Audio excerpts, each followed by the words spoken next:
We might know the technical ins and outs and everything about how to handle a project, but when you get somebody right out of school who's energized and has ideas, don't shut them down. Let them talk, engage with them, let them lead the discussion, because you never know what might come out of it. Um, Allowing everybody thinks the ladder, the corporate ladder is like you got to make sure you're always above somebody else. But I find that if you're empowering the people that you're working with, it's not going to overshadow you, right? It's not something to be afraid of. It's something to embrace. Pull them up with you, let them grow, and their growth is going to help your growth, and it's reciprocal always. What I do is inconsequential. Why I do what I do is I get to shorten people's journeys every day. What I love about our hospitality industry is that it's our mission to make people feel cared for while on their journeys. Together, we'll explore what hospitality means in the built environment, in business, and in our daily lives. I'm Dan Ryan, and this is Defining Hospitality. This podcast is sponsored by Berman Falk Hospitality Group, a design-driven furniture manufacturer who specializes in custom case goods and seating for hotel guest rooms. Today's guest is an experienced architect with a specific niche in aviation design. He led the project of Lufthansa's 38,000 square foot JFK lounge, and he's completed over 100 projects with the New York, New Jersey Port Authority. Over the past 10 years, he's built Mancini Duffy's aviation practice from the ground up. He's a principal and aviation sector leader at Mancini Duffy. Ladies and gentlemen, John Anthal. Welcome, John. Hi, thank you. Happy to be here. I'm happy to have you here. And it's also just pretty cool that one of my first episodes out of the gate was with Christian Giordano, who is the CEO. Is that his title now? CEO? President. He is the president of our firm. Yeah. President of your firm. And he's wears black capes.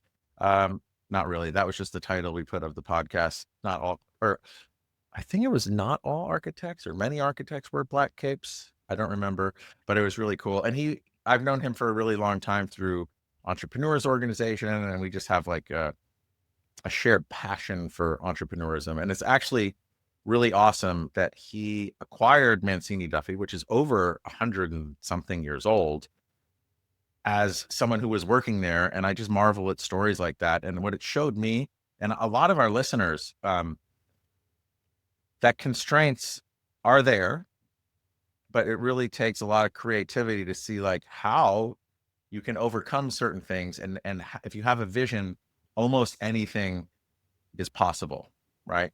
Absolutely. Yeah, I think he leads the firm that way. He encourages all of his employees to find something that interests them and approach him about it. And we find ways to have the firm as a whole kind of support those efforts. And sometimes it leads to things like it did with our aviation sector. And, sometimes it's dead ends, but it's always interesting and keeps people engaged. When I was just rereading the intro to make sure it all sounded okay, I had 50 aviation projects with New York, New Jersey Port Authority. Mistake on my end. And you told me it was 100. And when I think about constraints, and I think about the New York, New Jersey Port Authority and building airports in New York City or really anywhere around the globe, when you have all of the stakeholders from just local governments, security, private airlines, customers, I'm probably missing 20 other stakeholders that are involved. And I think of constraints, it's just freaking mind-blowing. And I'm glad that there are so many people that are not like me that excel at doing that, because everyone can find their own niche and way. And it just sounds so Herculean and so difficult, but you love it. So it's like we have another puzzle master on, and I'm very intrigued by that. Yeah, I really do enjoy the challenge of having that many pieces. So no matter what project you're working on, it could be something incredibly simple if it was outside of the airport. But when you're engaged in a watch like that has constantly moving pieces and other concerns that you have to be aware of, it really ups the ante and makes those projects even more intense and intricate. And it also can make many detours happen to try and placate or make all of these other stakeholders happy. which could cause you to lose sight of the traveler or the customer or the guest, right? And that's a great segue into how do you define hospitality and how do you not lose sight of who you're trying to make feel comfortable with all of these other stakeholders and regulations and Byzantine Leviathan structures to get an airport open in a major metropolitan area? So I guess for me, hospitality is kind of a tricky thing to answer. I think I have to engage with a lot of different stakeholders, as you mentioned, and each of them has their own idea of what aviation hospitality looks like, right? It's very passenger experience driven.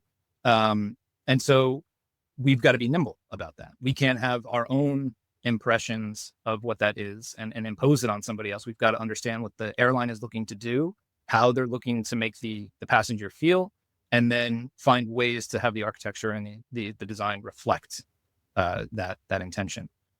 So for me, it's about understanding. Hospitality means like understanding the person you're trying to engage with, and then making them ultimately feel comforted. And I know I led with the Lufthansa new lounge at JFK, but I also think about, and you're doing something totally right, because if you asked me 5 years ago that if I could ever put the sentence together that LaGuardia Airport is one of the nicest airports in the country, I think that would be an impossibility.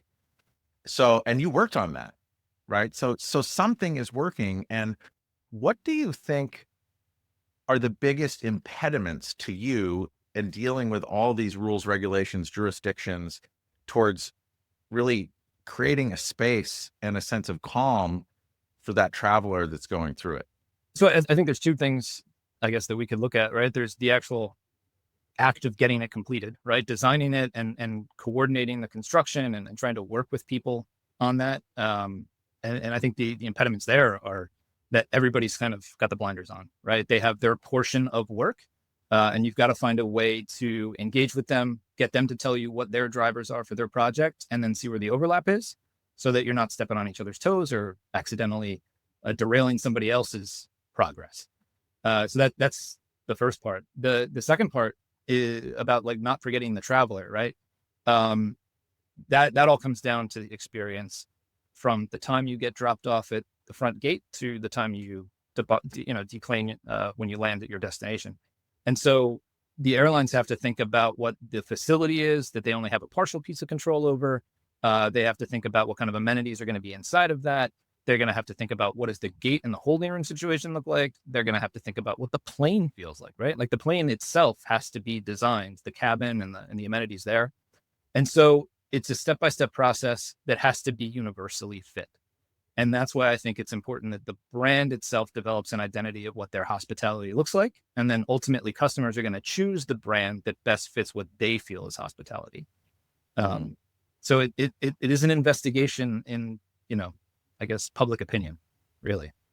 And then if you think about a place like JFK, for instance, like LaGuardia is a bit more regional. I don't know how many internationally, maybe Canada, maybe Mexico, but maybe some islands from the Caribbean. But if you think of JFK or Newark, who also have purview over, right, because that's New York, New Jersey Port Authority. You have European airlines, you have American Airlines, you have Asian Airlines, you have African Airlines. I think you have everything except Antarctic because they don't really have any airlines.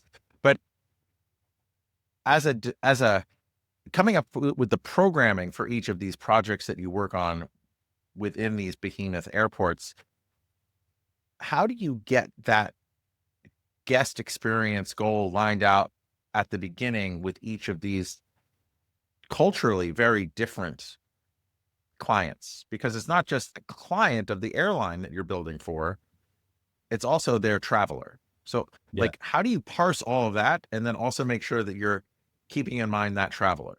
So I think the airlines themselves do a really good job of assessing what they want their experience to look like, and then the customer will make that choice, right? So like you said, culturally they might be influenced. It could be really simple things. I'll use an example for Lufthansa. They integrated pickle bar, right? It's kind of silly, but pickles were really integral to the German cuisine. They wanted to kind of accentuate something that was culturally relevant to them, and so that was a big thing we had to design around, right? But that was a strategic choice. They wanted people, when they're flying Lufthansa, to be reminded of the cultural implications of flying Lufthansa in a very subtle and I think kind of nice way. All airlines are doing this in one way or another. And I think it's our job as the architects to kind of interpret what their brand and their efforts want to be, and then help guide them to how architecture might support those ideas. And that's really where the bridge becomes, the formal architecture. I love pickles. I love Germany. Did you do any Air Canada lounges? Not yet, but if they're listening. Okay, good. Well, when you do that, please ask them why and what the cultural connection is to really smelly hard-boiled eggs at 4:30 in the morning or 5:30 in the morning when they open, because that is like my experience of going through the Air Canada lounge. I don't know what's up with the hard-boiled eggs. No, see, like that right there is like a really important thing that I think the airlines would love to hear. You had one experience with a hard-boiled egg. Oh no, it's been many experiences, and I think I actually even wrote a thoughtful response to them in their do you have any feedback? The hard-boiled eggs are still there. See, well, I think they're making a choice, and I guess you're gonna have to make a choice as well. Like, what if you don't find that that customer experience suits you? There are other airlines that might be better suited for you. True. So in that idea that travel is experiential and tailored to the airline, the customer, the traveler, what do you think as you look at not just New York, New Jersey Port Authority, but other airport complexes, what do you think is missed or most often missed in, what would it be, like public design or design of public terminals, airport terminals or lounges today? What do you think is the big miss from your opinion? I think, aside from the hard-boiled eggs. Aside from the hard-boiled eggs, I would say that the majority of terminals are not necessarily warm. They make an effort to use warm materials sometimes, but I think that by virtue of their scale, right, their size alone, kind of makes them a little bit cold. And I think bringing the human scale down a little bit internally, like inside the building, might actually be more helpful. We make these grand terminals with 60-foot soaring ceilings, and it's, wonderful. But you come in there, if you're traveling alone, you're like, wow, like this is kind of sterile. I would love to see the scale of things brought down a little bit, and not necessarily in terms of what you can process, but the physical scale of things be brought down to the human scale a bit. I struggle with that one because I think we're in this age of overcorrection. And when I say I do, it's me, my own personal thing, because I go back to the LaGuardia instance and remember 8 or 9 foot high ceilings in some of the terminals. So very human scale but I could see the brown water stained, disgusting tiles and the water hose coming out of it into a bucket. We all remember walking past that. So to me, I feel like scale hides a lot of the unpleasantness of what you may experience in travel. I think it does, but what you're describing is the issue of quality, not scale. And I would challenge, maybe the industry as a whole. I would love to see more of an effort put toward craft, for whether it be on the design side or on the construction side. Or maintenance. Even. Yeah, no, of course. And it's sort of like a full circle pride in what we're doing, right? We're creating something that's going to be experienced by hundreds of thousands of people, every day. We've got to make it nice enough that people want to respect it. When something is grandiose, they feel like it's not relatable, right? But I feel like if it's eloquently done and really pristine, people tend to respect it. And maybe on the human scale, maybe that's the opportunity that the lounges offer, right? Because you're going from this large scale, enormous building, and then you're kind of cradled into something that should be relaxing and anxiety reducing. Yeah, maybe that's what it is. I also, just going back to LaGuardia, I got off a flight and then I was going into the restroom and there was 2 hand trucks, like big hand trucks that you would see sky caps maybe have, full of real orchids that they were distributing through all the bathrooms. I was like, that is amazing. And I'm glad that they have that budget for that. But it's like, It's a nice human touch, right? That's a scale thing. yes, it makes it more human. Um, if you were to look at the airport, I guess either lounge or actual airport throughout the United States or the world, is there one in your mind that needs so much help and is such a challenge, but you would love the opportunity to work on it? Yeah. All right. Let's start locally. Newark's Terminal B, right? It's an international terminal.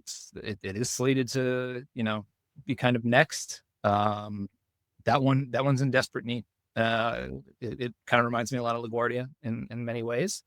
I would love to have a crack at that, just because locally it's important to me, right? I'm a Jersey guy. I would love to be involved with something at Newark. And I also think that it would be kind of a point of pride, for me, that particular terminal.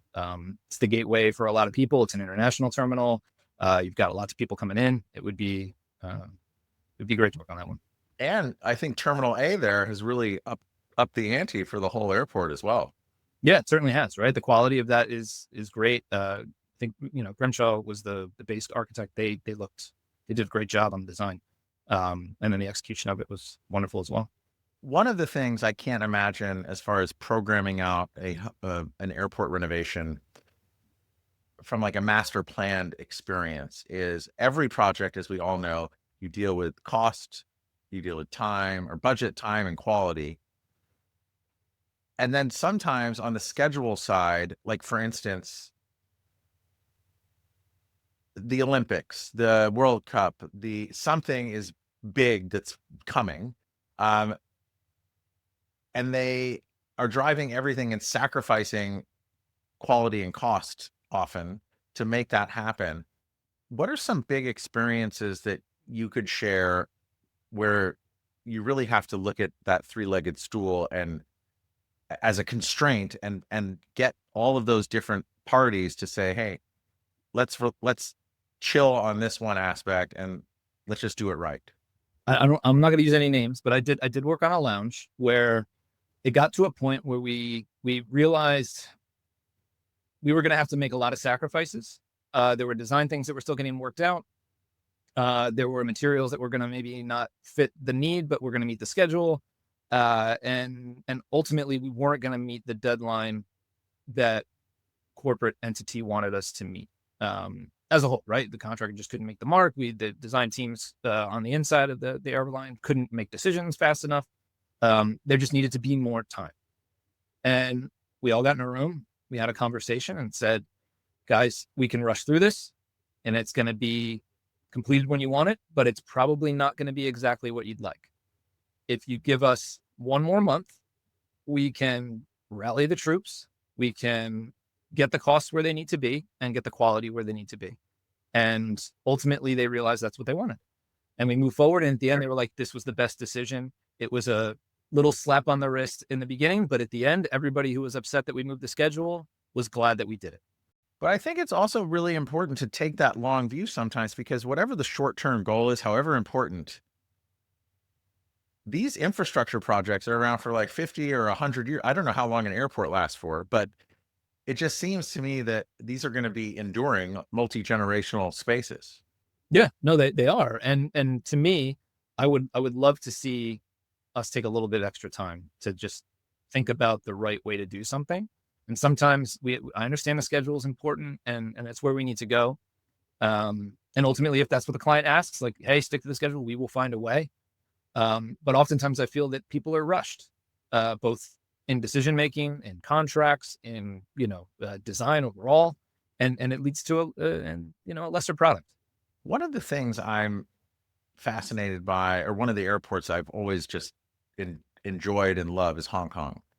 And one of the things that I love about it is all of the infrastructure, whether it's road or rail or ferry that lead to it, all just work. And when you come off of a plane, there's like a seamless decision tree of ferry to mainland China or into Hong Kong or to or Kowloon.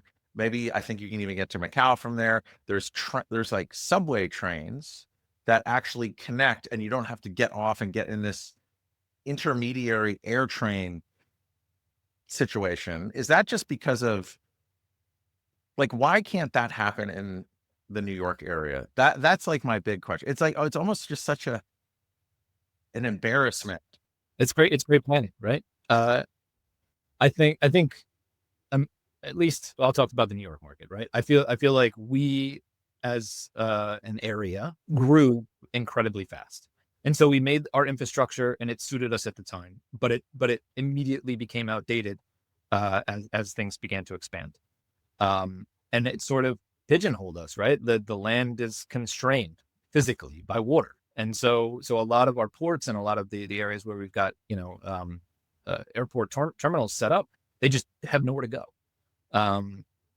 And so we've got to find workarounds, and everything is, a makeshift Band-Aid for how we can make that experience work. It's not the best experience. It's just a passable one. So the challenge for, I think, all of the designers in the industry now are, when we're doing these terminal, redevelopment projects, how can we make the most of it?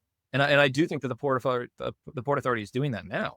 They've really taken to heart what people have complained about, and they're trying to find ways to make those systems, like you're talking about, infrastructure tie-ins, seamless. Oh, that infrastructure tie-in. Yes, that's what I want. It should be so much easier to get from Penn Station to Grand Central and go from Newark to wherever. And that's a huge investment. And I just think the appetite to do it isn't there. And it also reminds me of we were talking about Terminal A at Newark.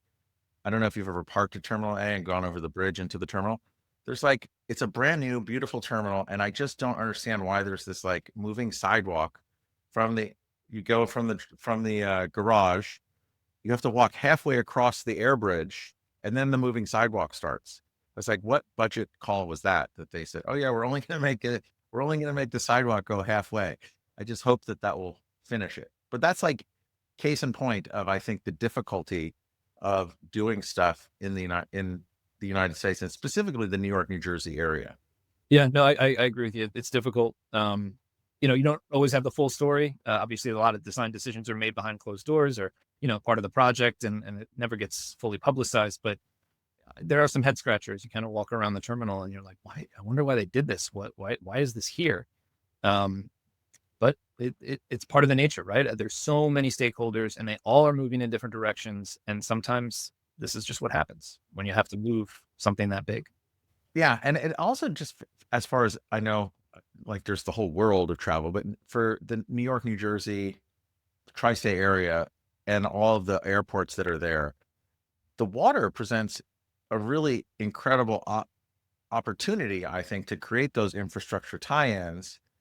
I just don't know why it hasn't happened. If you were to gander, why aren't there more ferry options? To be honest, I wouldn't even know where to start. I mean, obviously the ferry runs, pretty smoothly, I would say. I guess it's about desirability of where it would tie in, right? Let's say you land in Newark and you want to take the ferry. Where's it going to take you? You're just going to skip around Manhattan, go to Brooklyn? Is that the path you envision for smooth sailing? Yeah, Newark might not be the best example. I'm thinking more like that LaGuardia area, because it's just you have the East River, you got the Sound, you got everything there. I think that there could be a lot of options, but we're not going to solve for that now. As you've seen aviation just change in your tenure, and the needs and just the increase of throughput through all of the airports, what do you think?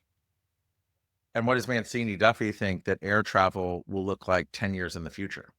If we're building these huge infrastructure pieces to last 50 years, surely there's got to be some future visioning. Yeah, I mean, I mean, we can go crazy, right, and start thinking about some of the self-driving, individualized units and things like that. And I think that's kind of on the periphery at the moment. So many of these large scale projects have a runway that's, decades long. They're being thought about well before some of the technology gets developed that ultimately will be around simultaneously with the completion of the project. And so that alone poses a challenge for being outdated at opening, right? I mean, these projects start talking, 10, 15 years in advance, if not more. And that planning aspect is always playing catch up. So it's what you can do to make up that ground, I think, over the process, which adds another further layer of complication. You've got all these stakeholders, and now you're going to change what you've told them you want to do because you have a new idea. That has to stop at some point. And yeah, it becomes very challenging. And then I shared my experience of just being blown away by how seamless the Hong Kong airport situation is. And I don't know, that's been around for 20, 25 years, I think. I don't remember when it opened, but it was probably early 2000s, maybe late 90s. As you go around the United States or globally, is there a city or terminal, it doesn't have to be an airport terminal, that you experienced, old or new, and just been like, wow, they got this right. This is incredible. I'm going to go with the subway system in Washington, D.C. Ooh, I love that one. It's beautiful. I mean, first off, it's exquisitely beautiful, right? I mean, the design of the stations is awesome, and I think the connectivity that's allowed through it is really interesting, right? Like you can kind of jump around between lines to get different ways, and it's kind of I think it's really a really well thought out expanse. It is like super modern, and do you know who the architect was on that? Yeah, it's Saarinen. Yeah. Oh, it was Saarinen. Oh my God. Huh. That makes sense. Yeah, I love it. I love the sound of it. One of my favorite T-shirts when I was a kid was a map of the Washington D.C. subway system, and so whenever I meet someone from Virginia, Maryland, or D.C., I'm always like, oh, red line, yellow line. My wife makes fun of me all the time because I love subway transits and metros and underground transit systems. So whatever city I go to, I normally like take a day and I just kind of ride, right? And just to see how it functions. And I find it really interesting. And not just, okay, so when you're doing that, I assume you're marveling at just the infrastructure, the function, the design of it, but also the people, right? So what have you noticed about watching people through all these infrastructure transit projects over your 20 plus year career? In the United States, when you look around, most people are not happy to be on public transit. If you go to a European city, I'll use Stockholm, for instance. I think that my personal experience was that people were always talking. There was conversation, there was frivolity, there was action.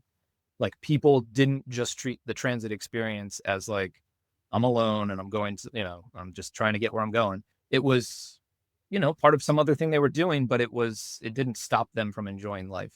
They didn't see it as a hindrance or something disgusting that they had to do, as I think a lot of New Yorkers might feel about the subway.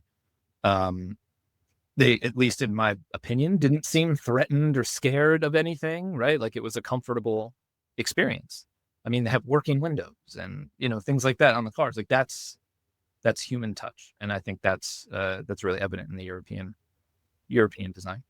And aside from how people and infrastructure and modes of transportation change over the years, if I remember back when I was talking to Christian, I feel like, and you can tell me if this is true, because I think you have firsthand knowledge of this, one of his big initiatives as he acquired Mancini Duffy was to convert everything from AutoCAD to Revit.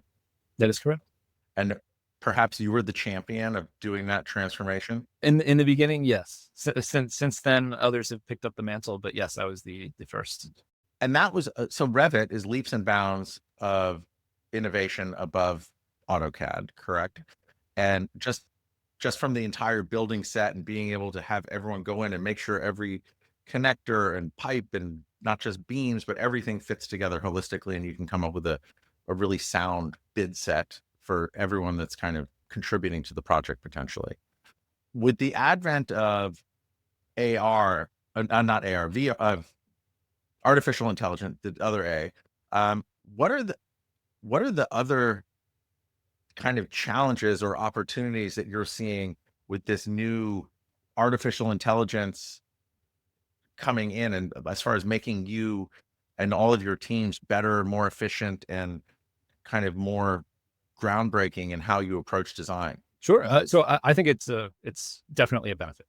I know a lot of people feel that it's doing shoddy work or that it's going to put people out of work. I think that it's all in how you are able to use it. So for us, I'll just give an example.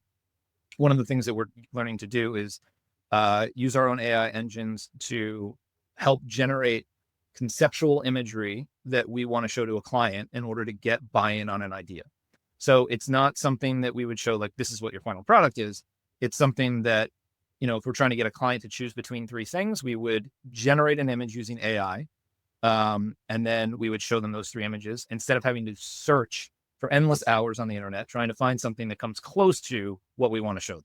Right. And we can just curate an image and then elicit responses from them to understand what they're looking for way faster than we used to be able to do.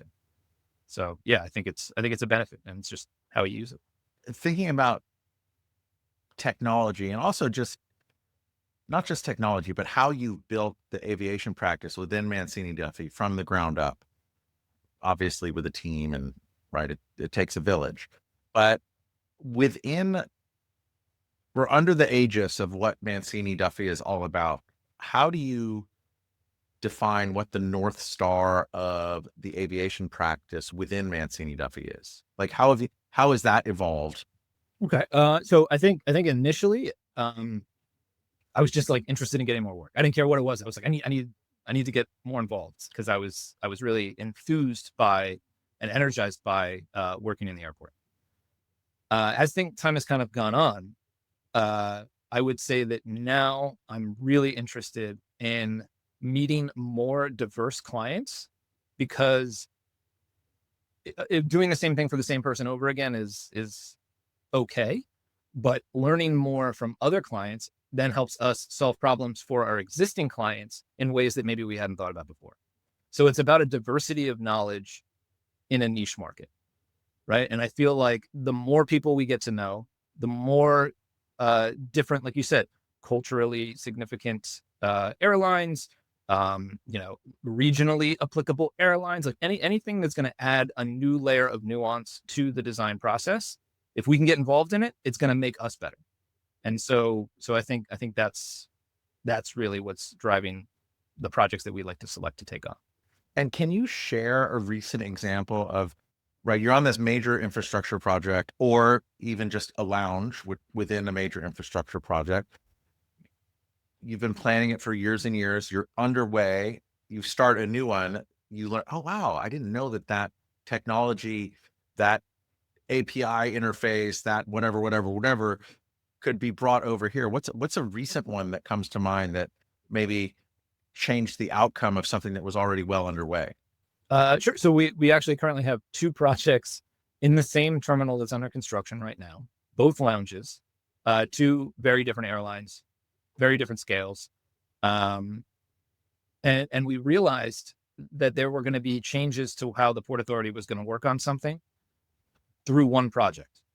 And it had to do with like the health department and how food service was handled. And so bureaucracy, right? For those of you that can't see, I'm just shaking my head right now because I can't imagine dealing with all of this, but I think, as I've been, I guess, arguing for since the start of the call, human touch is important. And so we found that on this one project, we were going to get some answers. And it was through working with the resident engineer's office and the folks at the Port Authority to hash out the right way to treat the solution. And then we took that, went to our other client, said, hey, this is what we've learned on this other thing. Let's get together with those folks and talk it through. And then we brought the thing full circle. We were able to have a kind of like a tri-party discussion between all the clients and the Port Authority, and come to a resolution about how we need to treat something.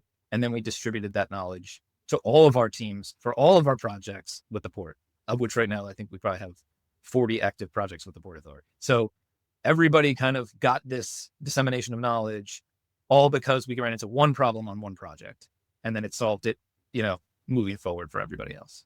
Hey, everybody. We've been doing this podcast for over 3 years now. And one of the themes that consistently comes up is sustainability. And I'm just really proud to announce that our sponsor, Berman Falk Hospitality Group, is the first within our hospitality industry to switch to sustainable and recyclable packaging, eliminating the use of styrofoam. Please check out their impact page in the show notes for more info.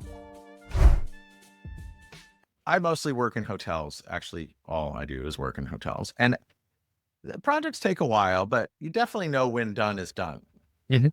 How do you know in an airport when done is done? Like, is your contract over, or do they keep you on retainer to deal with new, I don't know, changes from the not the FDA. What is that? The FAA. FAA. Oh my God. My brain today. With new changes from the FAA, new changes from, I don't know, Boeing. There's a new airplane coming out. We got to do a double decker off ramp or gangway from the plane. Did they just plug you into those old projects? And is that like an ad service, or is it a whole new, I don't know, bid process that you have to get in on? Obviously, I would assume they'd want you because you have the institutional knowledge of all the bits and bobs, and you can make everything tick and tie out. But how long is a typical airport project, and how do you know when you're done? So I guess like I said, lounges are kind of one of our main components of our business. So a lounge can take, between like 8 and 10 months for design, and then another, we'll call it 8 to 12 months for construction, depending on what the scale and scope. So it is a good long while, 1.5 to 2 years, somewhere in there, give or take. There are a lot of day two items that kind of crop up, and being involved and wanting to be re-involved when new things pop up, all comes down to trust, right? If you've executed the job well and you have serviced the client, with care and attention, chances are when something new pops up, they're going to go right to you, just because they know that you're going to do it and you're going to do it well. Sometimes projects get bumpy. It takes a little extra convincing. There might be a bid process if they want to fold you back in. But luckily for us, that's never really the case. We do try and make all of our clients feel like we've given 1,000% to them. So I think it really comes down to time and place. It depends on who's still there, right? Because they are long projects. The person that you worked with might be offboarded and move on to something new, and then a new local person comes in. It's really about just do the best you can, service them well, and hopefully they call you back. Cool. And then Mancini Duffy, obviously it's been around for 105, 10 something, more fingers and toes than I have to count.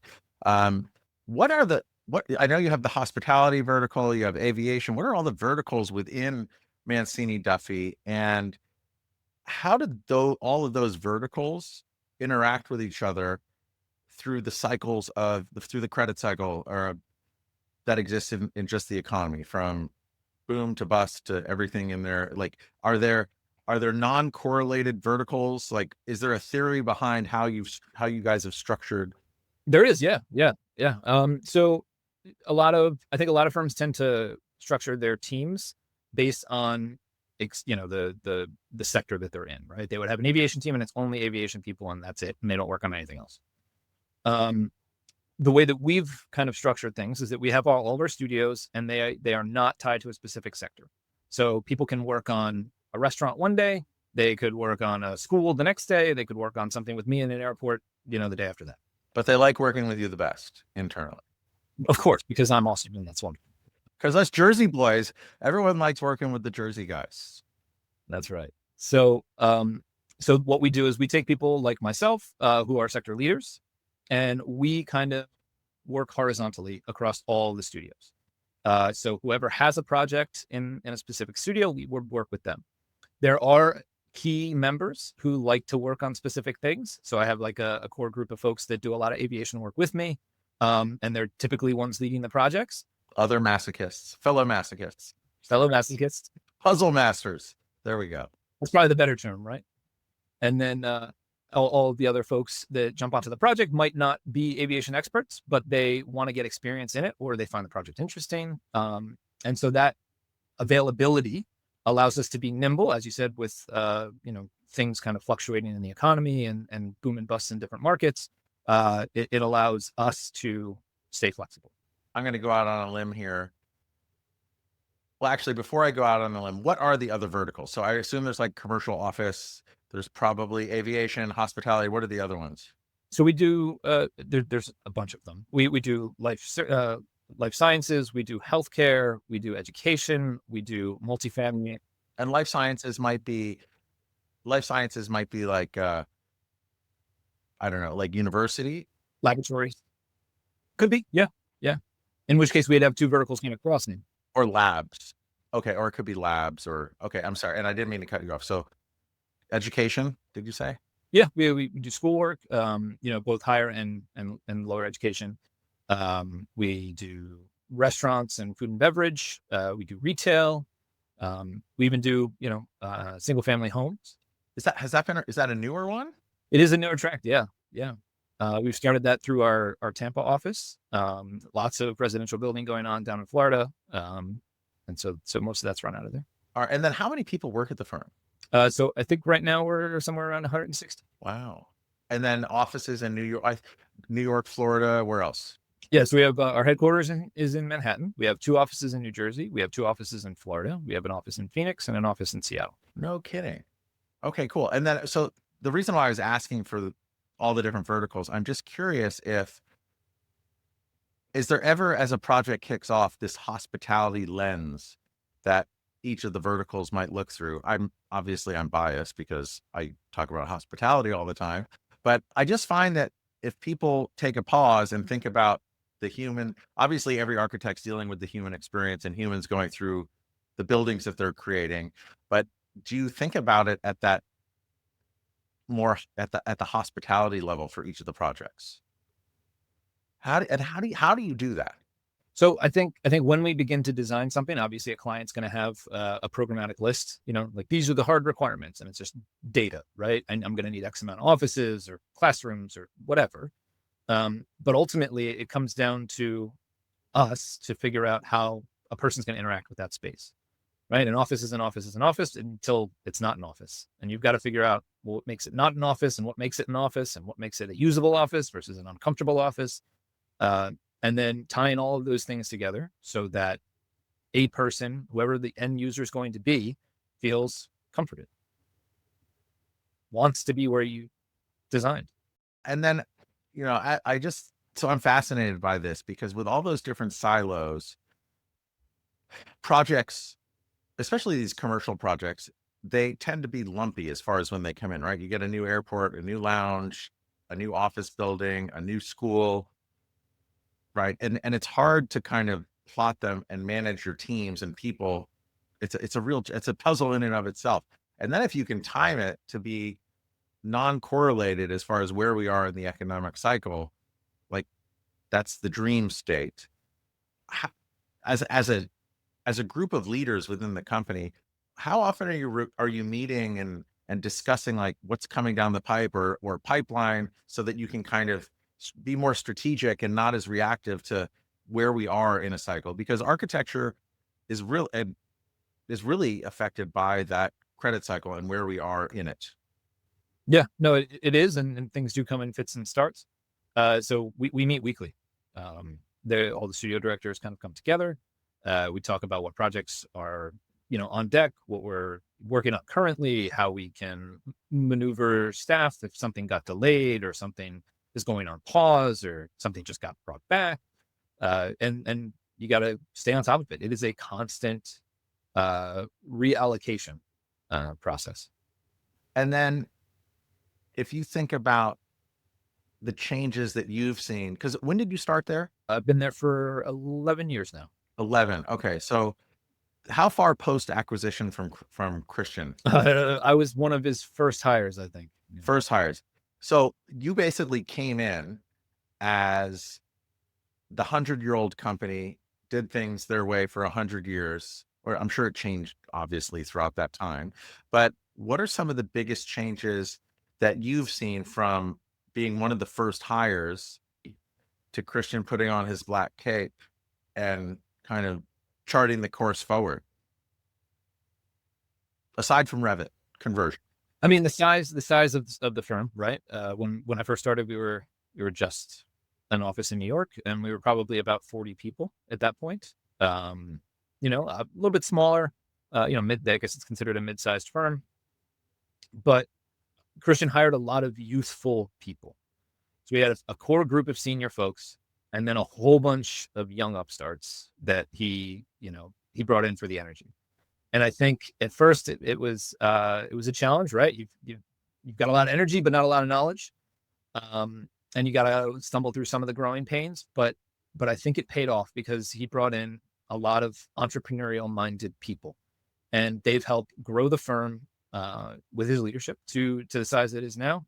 And all those people that came in they all grew up, and now we have a proper cycle and a proper kind of growth pattern for our employees. And yeah, I think that's the biggest change.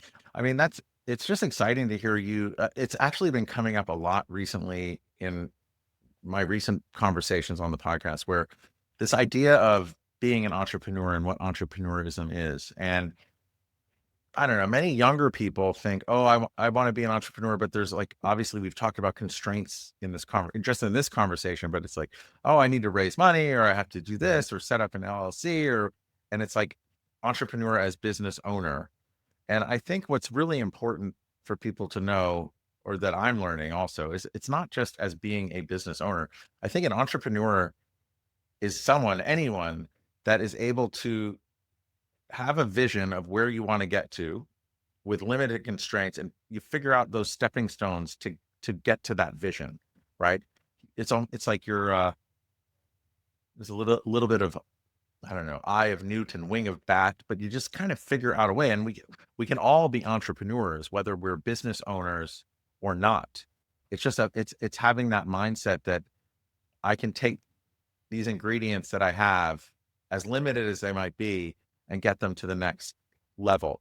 So like, as you shared with me, and that's really cool about the single family homes, how do you guys as a leadership team think about these new verticals that you might want to get into, or modifying the existing one as entrepreneurial leaders? So, several of our sectors came about just because somebody had an interest in them. My own included, right? We got one project because of an existing relationship with a general contractor, and I just happened to be on it, and I fell in love. So I was like, I would love to do this over and over and over again. How can we do that, Christian? And he said, write a business plan. Have you ever written a business plan before? Never having done that before. So how did you do that? First, I went online and I figured out, okay, what is a business plan supposed to look like? And he's like, listen, don't make it complicated. Give me 2 pages. Tell me what you want to do, and tell me what you need to do it. And I said, okay. So I thought about it for about a week, kind of came up with a game plan. I put it in front of him. He said, all right, let's do it. And then he's done this with every employee at the firm. It's an open invitation to anyone who has an interest beyond something we're doing. Just pitch me the idea. We're a big firm. We have resources. We have interest. And the most important thing about a firm is the people, right? So if you have people who are energized, enthused about what they want to do, they're going to do great work, and it's going to grow. I think what's so awesome about that, like, write a business plan, keep it simple, 2 pages. I think what you spend most of your time on, and correct me if I'm wrong, is the vision of what that will be in 5 or 10 years, right? Whether it's true or not, like, you have to get to, I said the word North Star earlier, but it's like, how do you define what that North Star is? And I think we all have the ability, entrepreneurial or not, to get clear on a vision, and then we figure out how to get there. And that's what being an entrepreneur is. So as much in the way that Christian gave you the opportunity to identify the North Star, because that's a really cool leadership tactic, right? Everyone is not born a lead. Like, some people, oh, they're a born leader, whatever. But oftentimes being a leader is just tools and tactics, right? So as much in the same way that he said, give me that 2-page plan, let's do it, and then go. And you're like, oh shit, what do I like? How have you taken that and applied it to your teams? So I think it taught me really early on that just because you haven't done something doesn't mean you can't do something. Even when other people, right, tell you that you have to have done this before in order to do it now, right? And a lot of people, if you get an RFP goes out, if you haven't done that type of work, that very specific thing, they're not even going to look at you. And I'm like, well, how did the person who's on that get their first one? Right. Like, so we find our way. Right. And I encourage, at least I like to think I encourage all of my employees, people that I work with, team members, to just go forward with it. Like, don't worry about making a mistake. Right. Like, just take the chance, try it, see what comes of it. And then we'll figure out the rest as we move along. And I think that's kind of Christian's mantra, right? Like, don't stop swimming, right? The shark dies if it stop swimming. Just keep going forward, and great things will happen. Through your creation of the aviation practice within Mancini Duffy, and then through the other team members that perhaps you've paid that opportunity forward for them to create their vision or get clear on their vision and create their project or new vertical, or however you may have inspired someone. At what point does Christian give you a black cape too? I think if you ask Christian, he'd say he doesn't want a black cape. And I don't want one either. What I want is a whole host of clients who are happy with what we've done and that want to call me to do new work or to just tell me about their day. Like, I want to make a level of trust between myself and the client that kind of transcends the project, right? That's what I want. And that's what I want my teammates to do too, right? It's about treating people, again, with the human touch. I'm sure Christian hires people and you hire people who are creative and have a vision and can solve for that, right? And creating or making their vision become a reality. Not just in a project, but just even in these verticals, initiatives, projects. How do you guys as a leadership team keep those ideas fresh and sharp so that you're always learning? Because you might not even have all the tools to bestow upon others to get that done and think creatively. How do you guys continue your path of learning and leadership within Mancini Duffy? It's kind of counterintuitive, right? But we might know the technical ins and outs and everything about how to handle a project. But when you get somebody right out of school who's energized and has ideas, don't shut them down. Let them talk, engage with them, let them lead the discussion, because you never know what might come out of it. Everybody thinks the ladder, the corporate ladder is like, you got to make sure you're always above somebody else. But I find that if you're empowering the people that you're working with, it's not going to overshadow you, right? It's not something to be afraid of. It's something to embrace.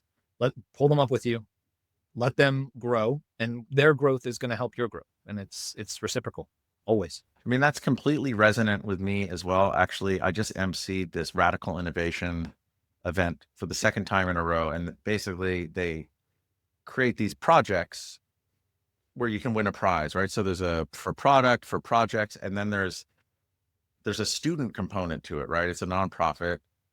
And what I appreciate so much and is so inspiring about, I'll say kids, but the young men and women who are doing this, they have this, one of my favorite books I used to talk a lot, it's called Rookie Smarts.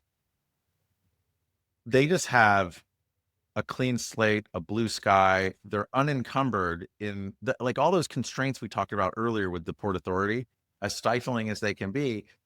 They don't know about those yet. They're unencumbered in their vision and execution. And that idea of being a rookie and bringing in the new sensibility, I mean, it's just breathtaking what they can come up with being unencumbered. Because then you start talking about permits and entitlements and like all that doesn't matter. And if you want to keep design and keep pushing forward and being groundbreaking, you need that young, fresh idea.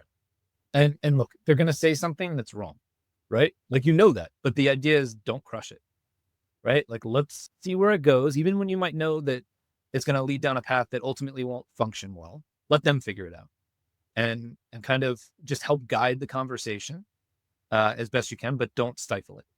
That's, I think, the critical part. And I love the unencumbered word. I think that's like very accurate. And actually, now that I haven't listened, I haven't listened to that podcast that I did with Christian in a really, really long time, maybe the week after I did it 3 or 4 years ago. But I think that black cape idea came about because from my experience, many of the architects who have their own firms, like they don't even have to be a star architect, but they tend to be, I'll call them uncompromising visionaries, right? And oftentimes, and that works. Like they're able to achieve greatness and create these great monuments that last generations. Um, but in being and I've worked with some or many uncompromising visionaries. Oftentimes, if I really look at for me as an intern or working in a design firm, those people can come in and crush you, right? Those uncompromising visionaries. And yeah, they get to their outcome, but at what cost? The cost, I think, is really allowing that next generation of leaders with their unencumbered vision and creativity to come up and like inspire and create this kind of flywheel of innovation. Yeah, I agree with you. You've got to be open, right? I think you can't be threatened by adjacent genius, right? It's only there to help make you better too. And it doesn't matter what source it comes from. This has been an awesome conversation. If I were a city or an airport authority anywhere in the world, and I wanted you to build this next airport for me, how do I get in touch with you? How do I learn about Mancini Duffy? Like, how do I do this? I don't even know who those people are, but they exist. Yeah, you can go right on manciniduffy.com. You can see all the kinds of work that we do. You can find my own profile and my own, contact information if you'd like to reach out. But yeah, be happy to help. Awesome. Well, I've appreciated this so much. And I love having people back from firms that I've done years and years ago. It's like the enduring legacy of this podcast. It's cool. Now I just get older and grayer and fatter, but it's all good. It's such a wonderful opportunity to have you on, and thank you for sharing something that I really know very little about. So you've quenched my curiosity on the airport side of things and reaffirmed that I do not really want to work with any kind of port authority anywhere in the world. And I'm so glad that there are people like you that can deal. I like it. So yeah. Well, thank you. And thank you to all of our listeners. If this changed the way you think about airport design, dealing with massive bureaucracies while not losing touch with the customer or the client that brings you to the table, please listen to it again. Please pass it on to someone, and don't forget to like or subscribe, because this is how we wind up talking to people like John. And thank you all very much, and we'll catch you next time.